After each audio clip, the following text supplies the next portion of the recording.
So the Cleveland Browns face off versus the Jacksonville Jaguars in Jacksonville on Saturday, August 14th, 2021. And this will be the first time we get to see some of the new Brownies. Now, a lot of people will be disappointed, especially if they, have forgotten that it's only 3 preseason games this year. It's a 17-game regular season. And, you're not going to see, it depends on the team. Some teams need to play their starters, a lot of new pieces, not new players, new personnel, new coaches. Some teams have, already got some type of continuity. They don't need to risk nothing before they need to. And a lot of those teams that are like that, of the latter, they're looking at depth. They're looking at, 17 games. 16 games is hard. 17 games even harder. You get 7 additional players on the opening day roster. So you need to see, which one of these guys is going to be on the roster. You're ultimately going to have 22 starters with 53 guys on the roster. You need to figure out who are the other 31 guys on your team. Or at least the other 29 guys, because you got to have at least a kicker and a punter. I guess 28 if you add the long snapper too. So what will the Browns look like in this opening game? Well, they are of one of the latter teams I was just speaking of. So virtually no starters will play. But guys who are first year, second year, undrafted guys, for show backups, those guys will get a chance to play a lot of snaps and get a lot of game reps. Especially with, even though the starter's not playing, they'll be on the sidelines helping the coach and do all that. So let's get into what the Browns will do with this lineup. So we're going to start with the offense. Most likely, just looking at who are the backups for the Browns, or who could be most likely the backups. Case Keenum is going to play quarterback. This is really good, especially for, the second tier guys who fill in the quality depth roles on the offense, all right? And I'm speaking of guys who are going to get significant playing time. So with Case Keenum, you'll have DeErnest Johnson, who will probably start. And then you will have John Kelly probably behind him. Or you may even see DeeTrynt Felton play early and John Kelly play after. It depends how they want to work it. Then you will have Johnny Stanton at fullback. He'll be starting most likely. The wide receiver play is going to be interesting, and that's why I like Case Keenum starting, because Case Keenum really should probably have his way with playing against a second unit per se. But he might even be playing against Jacksonville's first team defense, But Case Keenum is going to have Donovan Peoples-Jones, Rashard Higgins, Cordero Hodge, probably DeeTrynt Felton in some instances. He's going to have, Willis and Jamarcus Bradley, David Njoku, Harrison Bryant. Okay, so offense is going to be cool. The offensive line depth is going to be interesting to watch in this game, especially with this offense, because like I say, Case Keenum is a vet. He's going to play pretty solid. He should anyway, especially in the offense that he already thrived in and he pretty much knows better than anybody else on the offense. Also got guys like Donovan Peoples-Jones, Cordero Hodge, Rashard Higgins, DeErnest Johnson, Njoku, Bryant, and I'm naming them again and say, all of these guys have some type of chemistry or synergy. They've been around each other for a season. So this offensive line play it's going to be very significant to see who plays what. I mean, you're going to have Nick Harris down there. I think Chris Hubbard's going to play a little bit. You're going to have Greg Sinat, James Hudson, Michael Dunn, Blake Hance. It's going to be quite a few guys down there lobbying for spots. So seeing how they play with a veteran playmaking core, sort of say, at least veteran to this system right now, that should bode very, very, very well. Very, very, very well. But I need to see how this offensive line going to play. I want to see how much DeErnest Johnson asserts himself as not only the third running back, but a guy who needs to be getting more playing time in the 17-game season to give, guys more of a spell for the end of the season. I really believe that a lot of guys' backups will play early in the season. A lot of backups for everybody in the NFL, they should anyway, but at least for the smart teams. A lot of backups will play early because you're going to need your stars for the end of the season. I mean, and I ain't talking about where, they're going to be, just sitting guys out the whole game. But, you may see series where, a guy comes out 2-3 plays. You know what I'm saying? He come back in, boom, You might see if a team get up a little bit, when they come in and they go run heavy, they might bring in some backups a little bit to do some things to get them some reps early in the season. Because early in the season, that's really when you catch people off guard. Around like week 5, week 6, it's really going to get into the core of the season, and it's still going to be about 12 or 11 games left.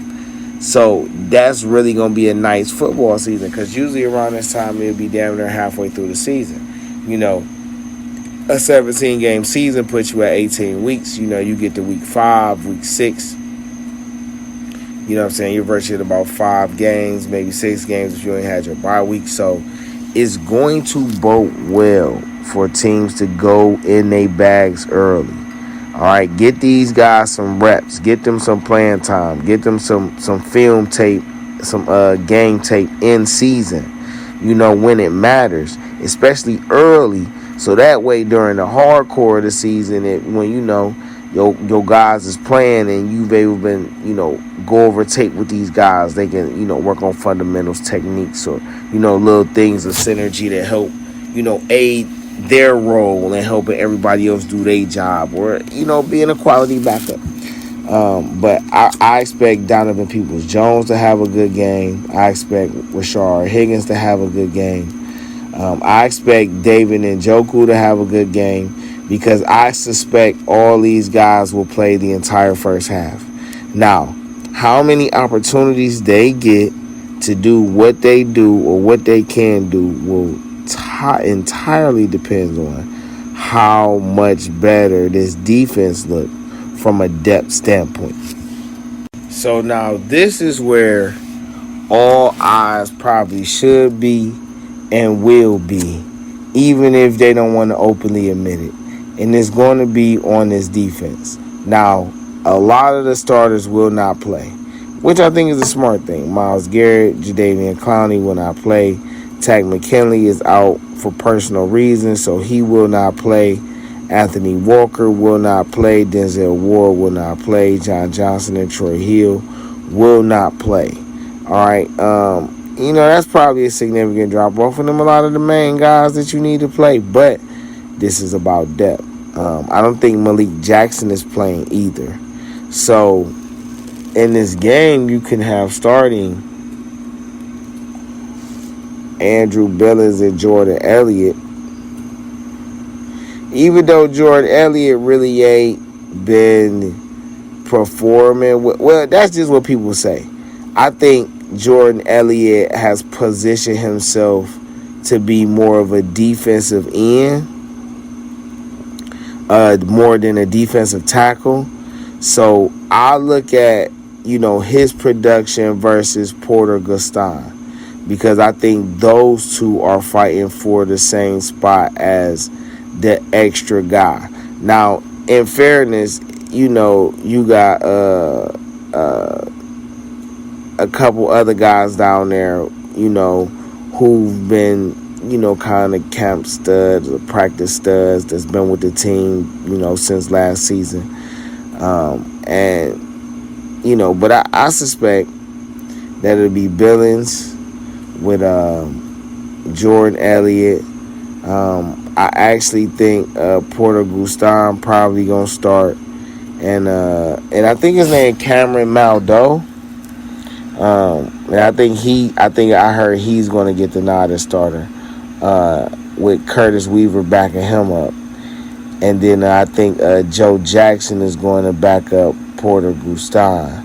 And that's good and that's interesting too. Or I think Curtis Weaver Joe Jackson. So that, and then also, backing up Billings, you probably gonna have Tommy Togiai or Sheldon Day. You got Damian Square down there. You got Malik McDowell, Marvin Wilson. I think, first off, if they play, this is what I would like to see. I want to see them play Tommy Togiai, Marvin Wilson at the defensive tackles, Malik McDowell at defensive end, and Curtis Weaver at defensive end. That is the lineup that I want to see the most of during the preseason. Because I feel like that is the backup lineman. Like, I feel like that core right there is fire. You know what I'm saying? Wilson, Togiai, Malik, Marvin. You know what I'm saying? I like them. Wait, did I say that right? Yeah, so anyway, Weaver. That's why I miss Weaver. Weaver, McDowell, Togiai, and Wilson. Right. You know what I'm saying? Right. Make sure I ain't messed that up. All right, because I'm saying you put Weaver and McDowell at the ends and then put Togiai, Wilson in the middle. You know what I'm saying? At the defensive tackles. That's going to be nice. All right. But that whole little defensive tackle, defensive lineman room we really want to see what they're going to do and how they're going to produce, because, you pretty much know kind of what type of impact you're going to have with your starters. But like I say, it's a 17-game season. You need depth. You need guys to fill in and rotation. You need to see how hungry guys is. And you need to see how many of these defensive tackles that you could possibly use as defensive ends, you feel me, in certain sets, especially with the versatility of what you can do with your prize ends. So this is about to be real interesting. So now we going to get to probably, the most vital position battles in depth and rotation players and positions. And that would be the linebackers and corners. I would say the safeties too. But to be honest, the safety room is really pretty much put together. John Johnson and Ronnie Harrison having to start is probably ideal at this point. It's really so having a rotation of probably Grandel Pitt. I haven't heard a lot about Cedric Redwine. So I'm interested to see, because he'll probably get to start here with the starters being out, and it'll probably be him and Javon Moffitt. Grandel Pitt is not playing, so I think Richard LeCounte will probably come in with Elijah Lee, but they'll get a lot of playing time. So seeing how that safety room plays will definitely be interesting. But for the most part, I think you pretty much know who is going to be, and it's just a matter about, who gonna earn more playing time than the other person. But this cornerback matchup is vital to the rotation, because ideally you want both of these guys to go out here and show out and make it hard. So you have to give them both playing time, which is what you want, because depending on the matchup, you may need to play one or both or you may just need to start both and bring Denzel in on some nickel. You know what I'm saying? Which really add to, man. Listen, if defensive coordinator Joe Woods for the Browns, man, really play matchup football, bruh, this Browns defense gonna be retarded, okay? But for this preseason game, he's gonna start Greedy and Newsome, both 6'1", 6'2" corners who should be able to smother. Trevor Lawrence is gonna play. Most likely, he's definitely starting. So you're going to get good action against the number one pick. And both of these guys are virtually playing as rookies. Greedy Williams, I say, because he played the 1 year, but he's been out a couple of seasons. So, he's virtually playing in a rookie-type sophomore year, I guess. And, him and Grandel Pitt. I keep saying Grandel Pitt. I want to see him play so bad. That's all that is. I'm ready to see Grant play. Very much was looking forward to him starting in this game with Cedric Redwine and doing it like that. But it is what it is. So, but I want to. You want to see how them guys gonna play, and then also not just those two. But MJ Stewart and AJ Green playing probably as the 3 and 4 corners. Not only against Trevor Lawrence, who will probably play the majority of the game, but against Gardner Minshew too. Because he showed that he can play at a high level against NFL talent and back on a consistent basis. So, he's going to be going against a lot of 2s and 3s and 4s. All right, so this Browns defense is definitely going to get tested, definitely by Urban Meyer. Make no mistake about it. So being disciplined, and being ready is definitely going to be a focus for this defensive secondary. But though that cornerback battles, of Williams versus Newsome and Stewart versus Green.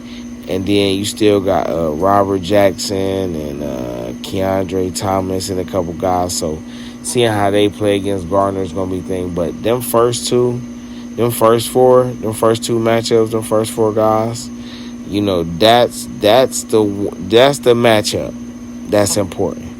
Because ultimately, can you keep all 4 guys with Denzel Ward? That would be Denzel Ward and Troy Hill. 6 cornerbacks. I think that's ideal. I think 10 DBs on the roster is ideal for them. You figure you go 10 DBs or at least 9 DBs, and then you go at least 9 defensive linemen. So that's 18. So that leave you with 5 guys, maybe 6 guys at linebacker, depending. You know what I'm saying? Like I said, it's a 53-man roster. You already know you're going to have a punter, kicker, long snapper. So that virtually leave you with 25 and 25 on each side. With that being said, with the 7 slots being possibly left, how do they do it? Is it 9 and 9, and then you go 7 linebackers?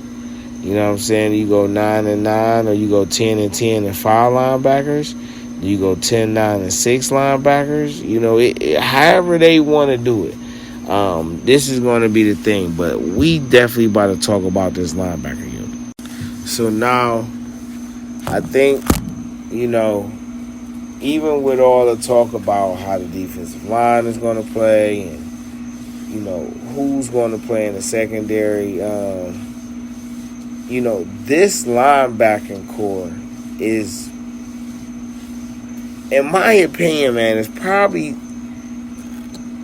the most, or could be the most. I'm just saying, like, if this core is good, if this linebacking core plays well at a high level as a unit, okay, we could be talking about a Browns team that could be a top 3 defense. All right, a top 3 defense. All right, so who plays in rotation at this position is important. All right, Malcolm Smith and Anthony Walker are probably, well, I'm gonna say this: Anthony Walker is going to start.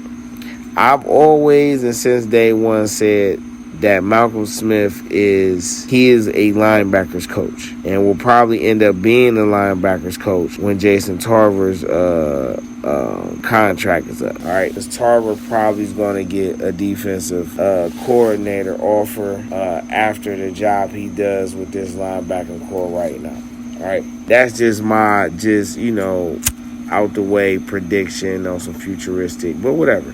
So, but Anthony Walker is going to start. Mack Wilson has been the star outside of Donovan Peoples-Jones.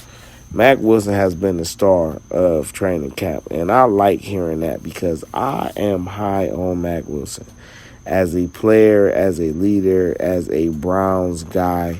I just feel like he is one of those guys you just gotta keep, man. You know what I'm saying? He embodied everything you want as a teammate, as a Browns player. You work hard, you come from the gutter, people overlook you, you work back, they think you overrated, and then you just show why you superior like that. You feel me? You know what I'm saying? So him and Sione Takitaki been together, they've been playing together alongside each other for quite a few seasons now. And I just felt like they always was the front runners. Takitaki is a great blitzer, a guy who's shown that he could drop back in coverage when need be, but he's good on, he's very good at being able to stop the run. Mack Wilson is more of a coverage guy, you know what I'm saying? And Anthony Walker is a leader, an orchestrator, who's a tackler inside and can still move sideline to sideline. So, this preseason game against Trevor Lawrence, Etienne at running back, the tight ends with Tebow competing, this is really going to be a nice test for this linebacker core. All right, it's a lot of athleticism, a lot of hunger with these guys, a lot of specialties. Getting to see Jeremiah Owusu-Koramoah and Jacob Phillips, because I think that's the next group. I think that's the pairing. Anthony Walker is the guy, but you got Sione Takitaki and Mack Wilson. Then you got Owusu-Koramoah and Jacob Phillips. And I think you want Koramoah and Phillips to really become the guys. But I like Takitaki and Mack Wilson, and I don't think they'll be trying to ask for outrageous money to stay with the Browns. I think the Browns will be able to keep those guys at a reasonable contracts and keep them as core guys, especially in the case that Anthony Walker balls out for us, which I think he's really going to do, and really command big money. That 4-guy rotation and then bringing Tony Fields along will definitely help fill a void, because you bringing in guys to help grow and mature your young players. We want to bring a championship atmosphere. And like I said, if Anthony Walker balls out an instrumental, it's not, out the realm of him, staying long term. But, if all 3 ball out, Walker, Wilson, Takitaki, I don't know. Jacob Phillips is a 3rd-round pick, so I think he get like a 3-year deal, maybe even a 2-year deal. Jeremiah Owusu-Koramoah, he got a 3-year deal as a 2nd-round pick. But Takitaki, Wilson, and Walker are all on 1-year deals. You know what I'm saying? So they all gonna be looking for contract extensions. the fact that you got the young guys under contract for a couple years is nice. But maybe you can get Taki and Wilson to play well and still probably keep them for, $5 million a year. You know what I'm saying? Which is good money. Reasonable discount money for linebackers. If you can get them at, 2 years, $15 million, 3 years, $15 million a piece, that's pretty much a steal. You know what I'm saying? Them guys still young, they can still grow. And you want to keep continuity, man. You don't really want to change hands if you don't got to.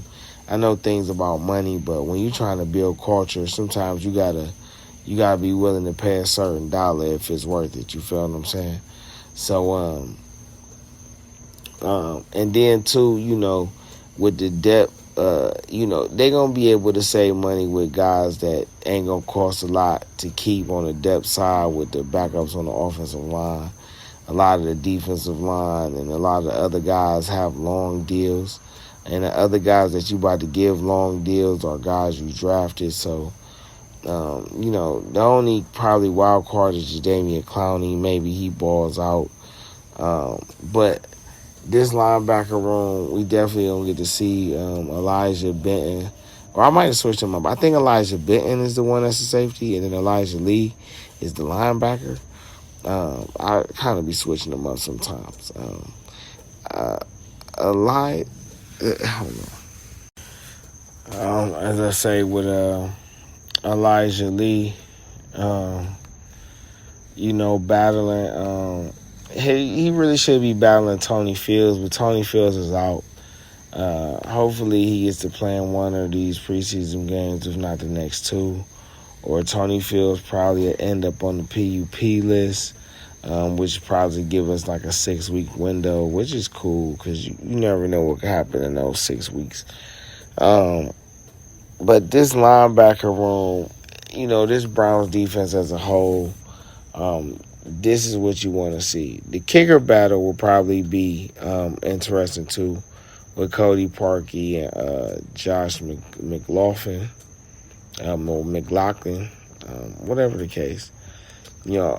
I think it's McLaughlin.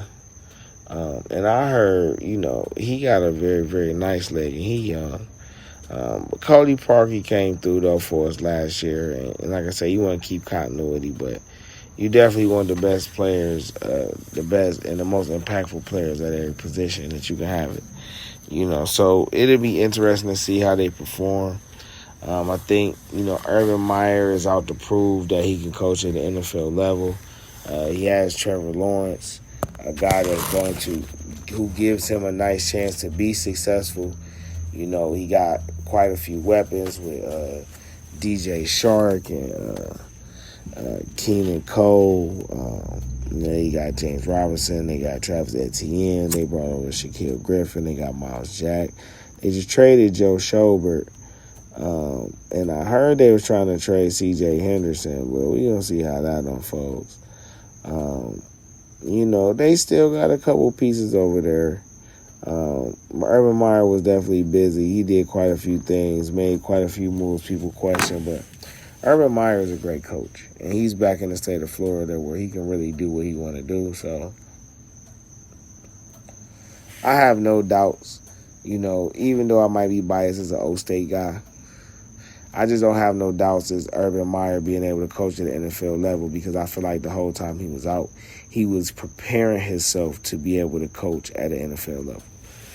You know what I'm saying? Especially, being that he has, 30, 40 guys that he's produced, put in the NFL, maybe 50 if you count his involvement with the franchise. Well, that's just from O-State.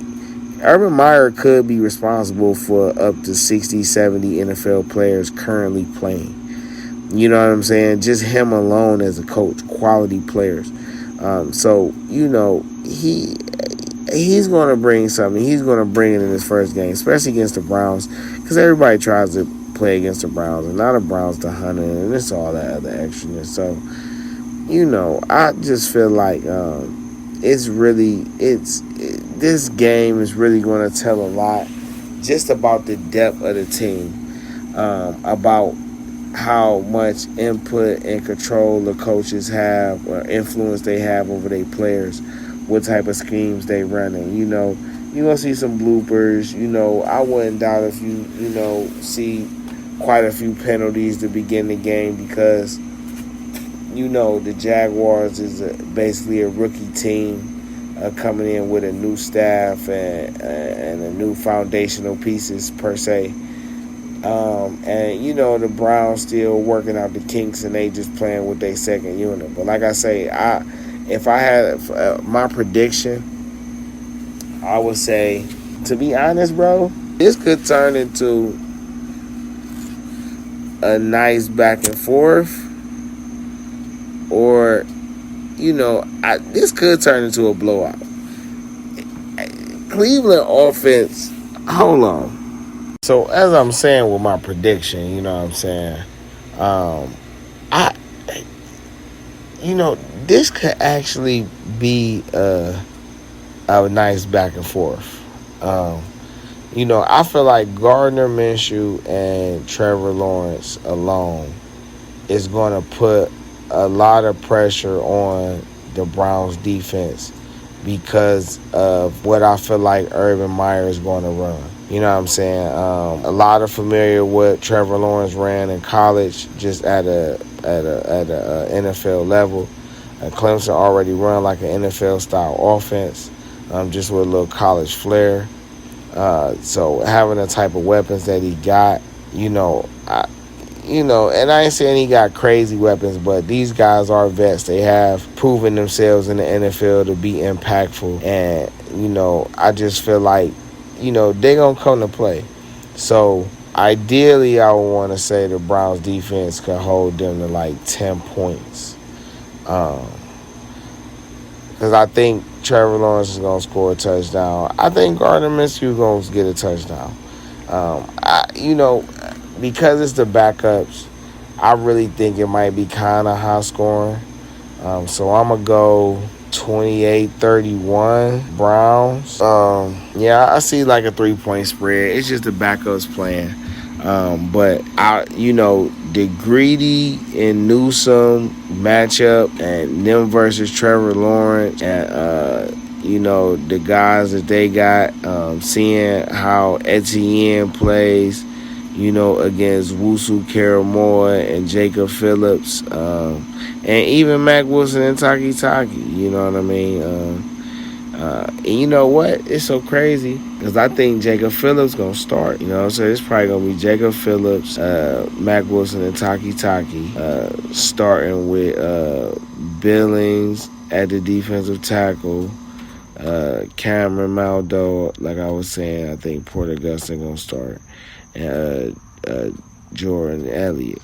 And I think, I don't know what the Jaguars' offensive line looks like or like that. But, like I say, I think Jordan Elliott going to be more of a defensive end. And I think Malik McDowell is more of a defensive end too. For what we run, or Curtis Weaver, for what we run. So, Browns versus Jaguars, Jacksonville, Saturday evening. I think it's a 7:15, 7:45, something around there, 7, and a 7 o'clock hour kickoff. And it should be interesting to see, man. I'm DeeTrynt. You're listening to Game Changer Sports Talk, Industry Sports Podcast. Subscribe, share, like, and follow. Leave your feedback. Let us know what you think and how you feel about what's being said.